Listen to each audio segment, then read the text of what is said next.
Hello guys, my name is Natalie and I am a watercolor illustrator. I do pieces like this, and this, and I even do some digital pieces like this, which some people have critiqued in the art world that they aren't real art. So today I thought I would do something a little fun and look at some abstract art.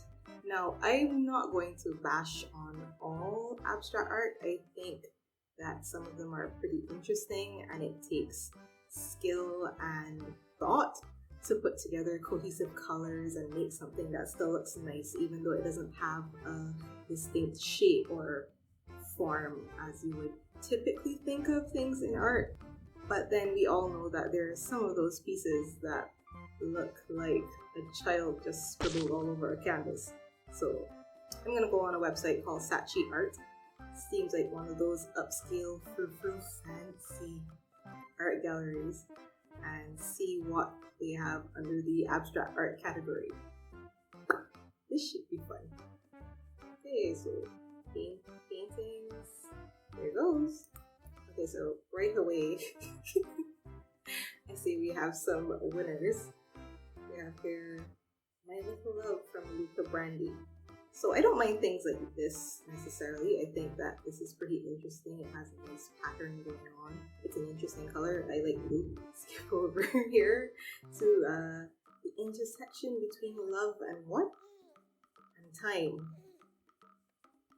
Okay, cool. I think this is a pretty cool pattern they have going on. Another Luca piece.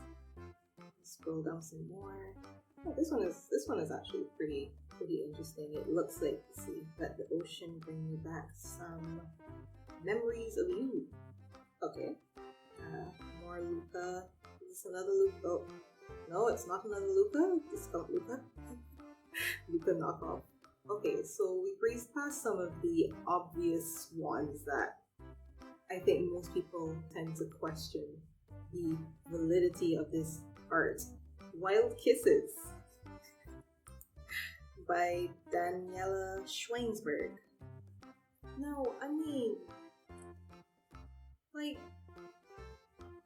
3,000 US dollars, fam. Like, got some scribble over here, and some scribble here, and more scribble.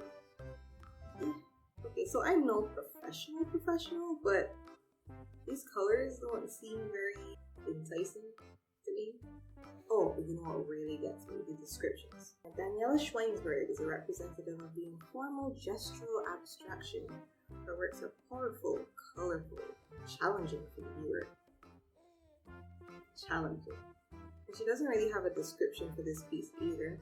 Starting from the first idea, the images are then created in an intensive dialogue between the artist and the work. So she's just there like, you feel like being painted today?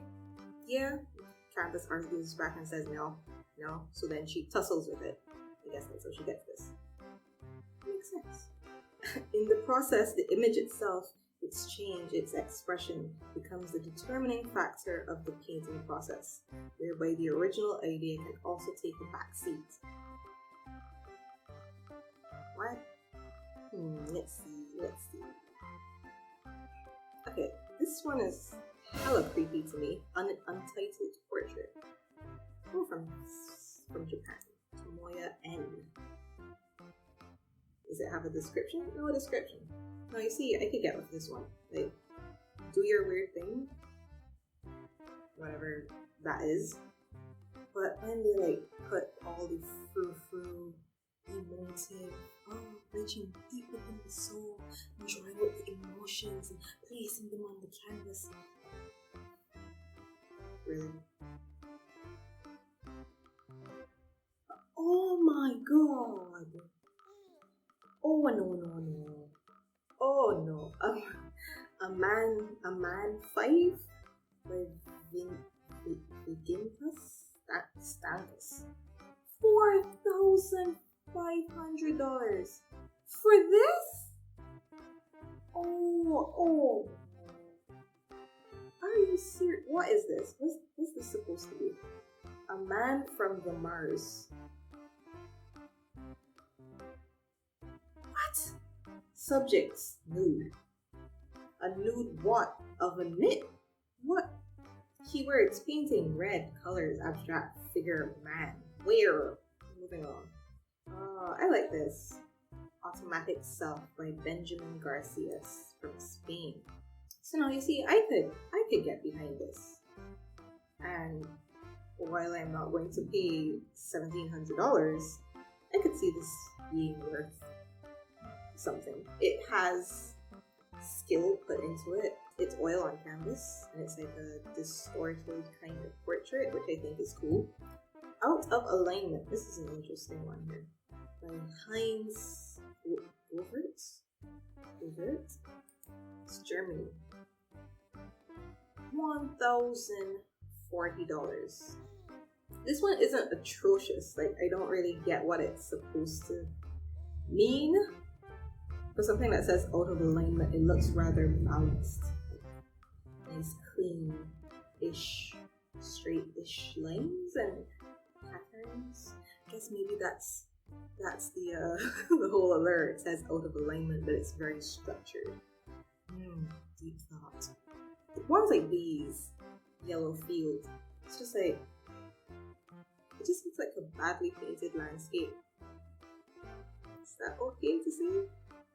Ooh, no, I like this. First of all, I am a sucker for blue, so I like this. Kintsugi. I love the blue. Oh my goodness, it's so pretty. Like it looks like those things you see on YouTube though, fluid art where you mix like acrylic and silicone, some sort of medium. They mix the acrylic paint in, and then you just like pour it over the canvas. Don't know what I'm doing here. And it just makes this really cool, fluid, flowy patterns. I can get behind that. And even if they say they have some sort of emotion behind it, I'm cool with that. Like, it was well picked colors. It makes a really interesting, pleasing pattern, at least to me. I think this is a good example of abstract art. Ooh, polymer coating, colloidal gold. There's gold in it? Bright yellow-green. Painting wishes to communicate a sense of fresh brightness, feeling of well-being, like being in a gazebo sheltered from the sun, surrounded by nature.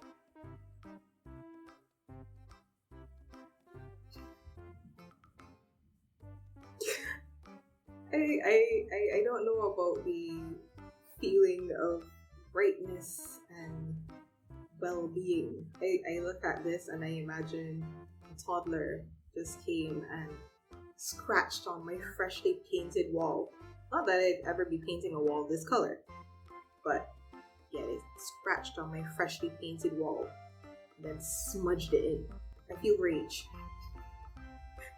I feel rage. Is this a pizza? Now, this, it has a very eerie, it still looks rather messy to me, but it has, I guess because they painted over it with white and then sheer away, it has this kind of eerie, like wrapped in silk kind of look. Does this have a Lord have mercy. The series of artworks refers to the metaphysical approach to space populated by a pot of flowers, a near scene like section of a personal temporal eternity where the vegetative elements are transfigured into the metaphysical transcendent at the limit figuration of the light comes near it transfiguration within which persists the traces in which the series title, although apparently suggested that not referring to absurdity and anguish, prosaic presence in Mathis' title, although apparently starts with the idea of phrasing the absurdity and anguish physical time by a simple meditative exercise of pure contemplation. of the close of realities transformed by the passing of time. For me as an artist, the still life is a perfect excuse to create a vibrant game between the ideas of volatility and the perennial of the world that we receive around us, and the essence of the human spirit, the conscience. What? Dude, you drew some badly rendered flowers with a bunch of splotches and stuff in it and brushed over it with white. Where? This is exactly what I mean, one of those word salad descriptions that just, he like opened the thesaurus and just slapped every word out of it that he could find that seemed just not often enough used. Oh my god. I don't think I'm dumb, but I understood nothing from that at all. I lost brain cells just now. Nah, I need to share this with some of my friends. Hold on. A piece of us. I don't know why, but this one looks so solemn. Oh, it's another Luca piece. Hi, Luca. $710. Right? It's not too bad. Acrylic on paper. And no description. Good job, Luca. Good job. Dandelions. Do dandelions look like that? This looks like it would make a really nice fabric. Standing position. Where? Kotaro, come on man, you could have done a better job. I don't know who is standing where. This is like what people go into those art galleries and do. I'm just seeing like an angry face right here, like an angry orange unibrow with two eyes and a very angry like kind of mouth. Maybe they're upset because they are standing.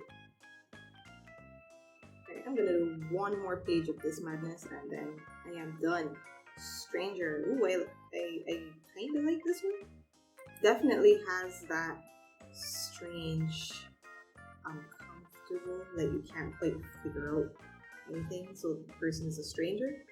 Yeah, kind of get it. $3,875. Wow. Portrait of ... 4. $5,000. 5,150 USD. My god. Oh no, here we go. I use the process of painting to document physical and psychological presence, investigating the communicative function of color and form as a reaction. Okay, this could actually be a valid intro to a really introspective and thoughtful painting. So I won't knock this line. Attached to this, a little questionable. This is definitely one of those you left your child with your art supplies kind of things that I cannot get behind. And for $5,000, no. Fat 15 by Hyun Young Kim. $10,000. Hell no. $10,000 for a splotch, a red outline of a pear, another splotch, a yellow splotch circle, and a black square. What is this supposed to be? What is this? 15th of the Fact series on a large scale of gallery wrap canvas. One of a kind fact that exists or non-exists. I'm sorry, no. At the risk of sounding salty, right? I am an illustrator, mainly influenced by anime styled art, and for a while, anime has been deemed not art. People thought that it didn't take skill for some reason to create characters in the anime style, and for a long time I felt pretty guilty and ashamed a little, in all honesty, to share my art, or at least to share my art and associate my face to it because it was anime styled. and I knew that people looked down on it. And not to toot my own horn or anything, but I feel like I put thought and sometimes emotion into the illustrations that I create. When I see art that I like in that similar style, they usually express some emotion. So if I see some piece that's like really peaceful and tranquil, I feel that. A really good example would be Hey Kala. Her pieces just always, there's some overlying tone to her pieces that I just love. I love to see her work.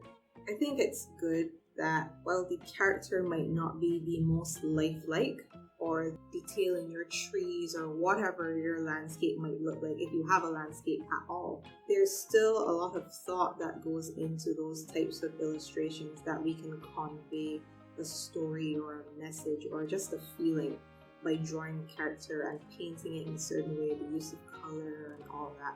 While I think that it's important to have emotion and stuff behind your art, I feel like art in general has the overarching theme of being visually appealing. Say it's some hellscape that doesn't necessarily portray tranquility. It should at least have the telltale markers of someone who skillfully thought out the piece and conveyed form in as best of a manner as they could. And I don't see that here. Pops off my soapbox now.